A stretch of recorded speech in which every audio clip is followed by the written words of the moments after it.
Hello everybody and welcome back again to my channel. This is Ledrock, your nature boy. This day we are going scuba diving. We are going to take a look at how global warming and pollution would have negatively impacted our coral reef. What you are looking at here used to be bright and colorful. They used to be schools upon schools of fish in this area, but what we notice now is that all the colors are gone. Everything is just gray, and that gray is an indication or the reality then that what you're looking at is just the limestone of the coral that is left, and mass or algae would have taken it over completely.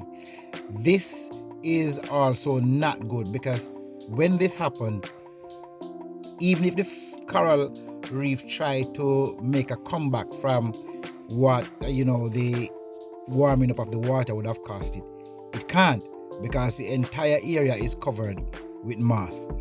So this also shows that because the coral reef is dead, what you would have is a complete migration of the fish that used to live here. One of the things that we need to also understand is that just the absence of one of the marine life from the ecosystem is enough to tip everything out of balance. And one of the things that used to really keep the reef healthy are the sea urchin.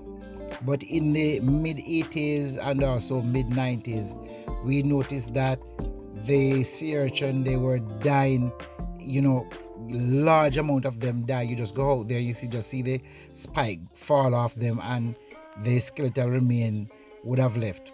Up to today's date, you would have to go to specific area to find a few sea urchin left on the reef. There is none. Sea urchins are good grazers. They, wherever they are, the reef there is kept clean.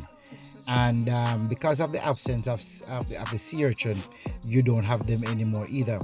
Also, the water quality is not good, because what you have happening on the coastline is that the development that is taking place there, it is not conducive to promote growth of corals, and also it doesn't encourage or facilitate the fish within the area, because a lot of limestone or marl is used on the seaside during the construction of these hotels, and when it rains it washes off into the reef, and what you have is a lot of silt covering the coral reef.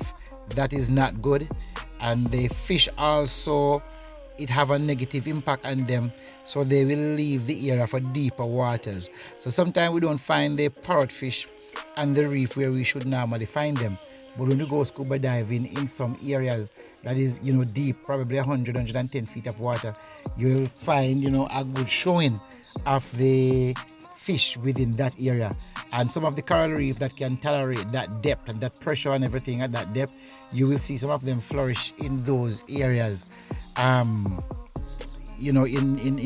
large colony. The elkhorn coral, you don't find them much. Again, there are only specific areas where you can find them. And of course, coral bleaching, which is due to the heat increase or the temperature increase in the water by a degree or two, and also the rapid pace at which we get tropical storm in our area also topple them, because they grow into corals up to about 3-4 feet, and they are in shallow water. So when the water breaks in a storm, it really have a negative impact on them. The pillar coral also, they exist in about 10 to 4 feet of water. You don't find those anymore, they are dying out. The staghorn coral and corals like those, you don't find them in the areas where you used to find them. So we are having serious problem here as it relates to the coral reef. If you notice also that there are no fish, you look at the area and there's no fish in the water.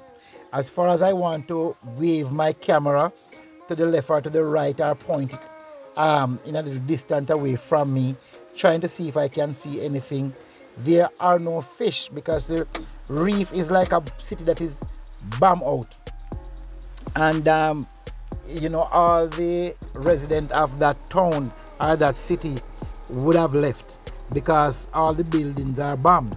So since all the corals are dead and the fish have nowhere to live, they would leave.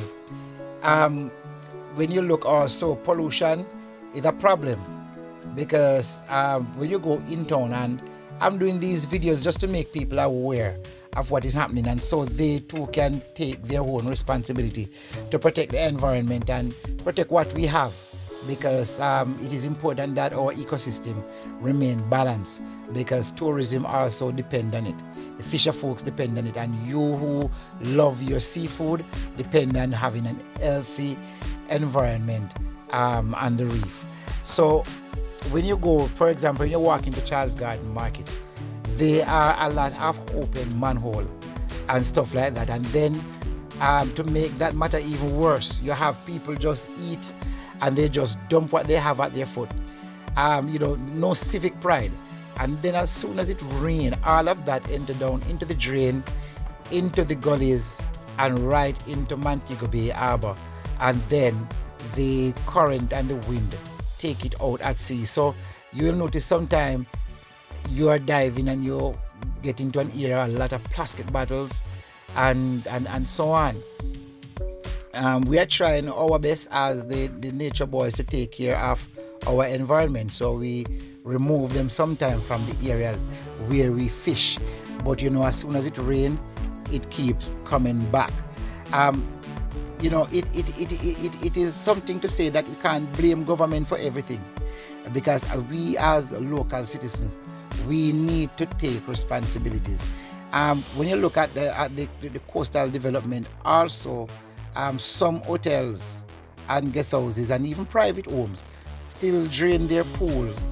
When the water need to change, they drain it straight into the ocean.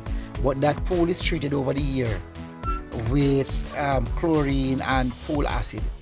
That again is another problem. And people will tell you that no, we don't do that. But yes, they still do. We need to also take charge of our sewage disposal system that we have, because if it rains in Montego Bay, the entire area is stink.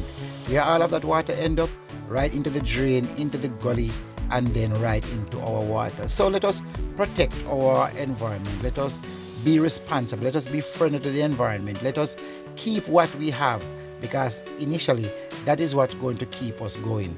Also, don't forget to like and subscribe and share. Press the notification bell. Tell somebody to tell somebody about this channel, and also leave a comment. Tell us what you think about the coral reef and how we can make life better for our environment. Thanks for watching, everybody. Peace.